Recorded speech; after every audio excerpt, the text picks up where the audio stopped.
लोगों के साथ एक ऐसे टॉपिक पर बात करने आया हूँ जो हम सब की ज़िंदगी को एक नई दिशा दे सकता है। ज़िंदगी एक सफ़र है और इस सफ़र में कामयाबी सिर्फ उन्हीं लोगों को मुकद्दर बनती है जो अपने मकसद पर मेहनत करते हैं और फोकस करते हैं। एक स्टूडेंट होने के नाते मैं समझता हूँ कि हमें अपने रोजमर्रा के मसाइल और चैलेंजेस का सामना करना पड़ता है, लेकिन मुझे यकीन है कि सही सोच, मेहनत और पॉजिटिव एटीट्यूड के साथ हम किसी भी मसाइल को हल कर सकते हैं और अपने गोल को हासिल कर सकते हैं। हम सब स्टूडेंट हैं, हर एक का सपना होता है कि वह कुछ बने, अपने पेरेंट्स, माँ बाप का नाम रोशन करे और इस दुनिया में अपनी पहचान बनाए। आज मैं आप लोगों के साथ एक कहानी के जरिए ये समझना चाहूँगा कि जिंदगी में मेहनत और समझदारी कितनी जरूरी है।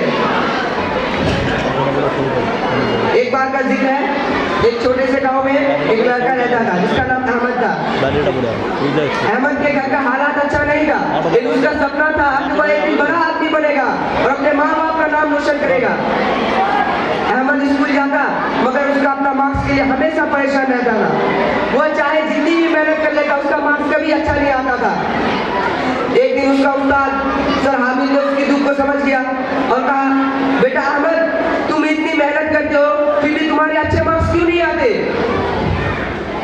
अहमद ने उदासी के साथ बोला, पता नहीं सर, मुझे लगता है मेरी किस्मत ही खराब है। मेहनत तो करता हूँ मगर हमेशा फेल हो जाता हूँ। सर हामिद ने मुस्कुराया और कहा, बेटा जिंदगी में सिर्फ मेहनत काफी नहीं है, मेहनत के साथ समझदारी भी जरूरी है। अहमद ने हैरानी से पूछा, समझदारी वो कैसे सर?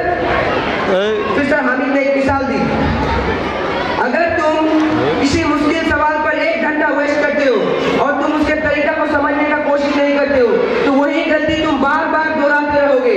लेकिन अगर तुम समझदारी से सबसे पहले अपना तरीका को बदलोगे, फिर कंसेप्ट को समझोगे, फिर उसके ऊपर प्रैक्टिस करोगे तो तुम्हारी मेहनत भी लग आएगी और तुम्हारा टाइम भी वेस्ट नहीं होगा।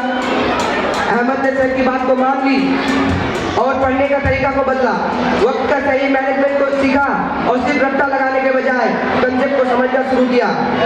धीरे धीरे उसका मार्क्स अच्छे आने लगे और वो लड़का जो क्लास में हमेशा के लिए पीछे रहता था, आज वो एक सक्सेसफुल इंजीनियर बन गया और अपने गांव के बच्चों को ये सीख देता कि जिंदगी में सिर्फ मेहनत काफी नहीं है, मेहनत को समझदारी के साथ मिलाकर कोई भी काम करना असली कामयाबी है। अगर जिंदगी में इन दोनों का मिलान हो जाए तो कोई भी मंजिल मुश्किल नहीं रहती। यह कहानी हमें 3 सीख देती है। पहला, हर मुश्किल एक नई सीख देती है, इसलिए उसकी असली वजह को समझना जरूरी है, क्योंकि अगर हम उसकी असली वजह को समझ लेते हैं तो उनका हल निकालना आसान हो जाता है। दूसरा, कोई काम आसान नहीं होता, लेकिन लगन और मेहनत से हर मुश्किल काम आसान हो जाता है। जो इंसान अपनी जिंदगी में इन दोनों का सही इस्तेमाल करता है वह उन्हें कामयाबी तक ले जाता है। तीसरा, कंसिस्टेंसी का मीनिंग होता है लगातार और निरंतर कोशिश करना। कंसिस्टेंसी से हम अपने लक्ष्य को प्राप्त कर सकते हैं। लगातार मेहनत और ईमानदारी के साथ काम करना बहुत जरूरी है। हर एक का सपना होता है कि वह कुछ बने, लेकिन हम लोगों को समझना होगा कि सिर्फ सपने देखने से कुछ नहीं होता, उन सपनों को हकीकत में बनाने के लिए पूरी लगन और कंसिस्टेंसी के साथ काम करना होगा।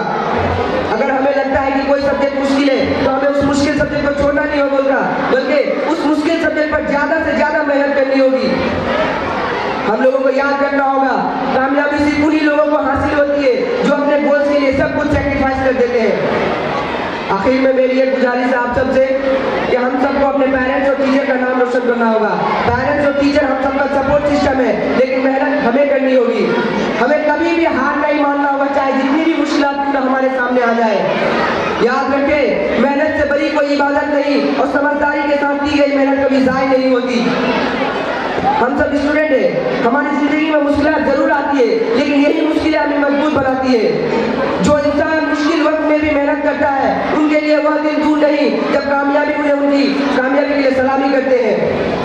अपने अपने सपने देखते रहे, लेकिन उन सपनों को हकीकत में बनाने के लिए पूरी लगन और कंसिस्टेंसी के साथ काम करें। याद रखें, मेहनत से बड़ी कोई इबादत नहीं और समझदारी के साथ की गई मेहनत कभी ज़ाया नहीं होती। मैं दुआ करता हूँ हम सब अपनी अपनी पढ़ाई में आगे बढ़े, अपने पेरेंट्स और टीचर का नाम रोशन करें और अपने मंजिल पर जरूर पहुँचे। आखिर में मैं अपनी बात को एक शेर के साथ खत्म करना चाहता हूँ कि जीतेंगे हम ये वादा करो, कोशिश हमेशा ज्यादा करो। जीतेंगे हम ये वादा करो, कोशिश हमेशा ज्यादा करो। किस्मत भी रूठे पर हिम्मत न टूटे, मजबूत इतना इरादा करो। जज़ाकल्लाहु खैर। Thank you.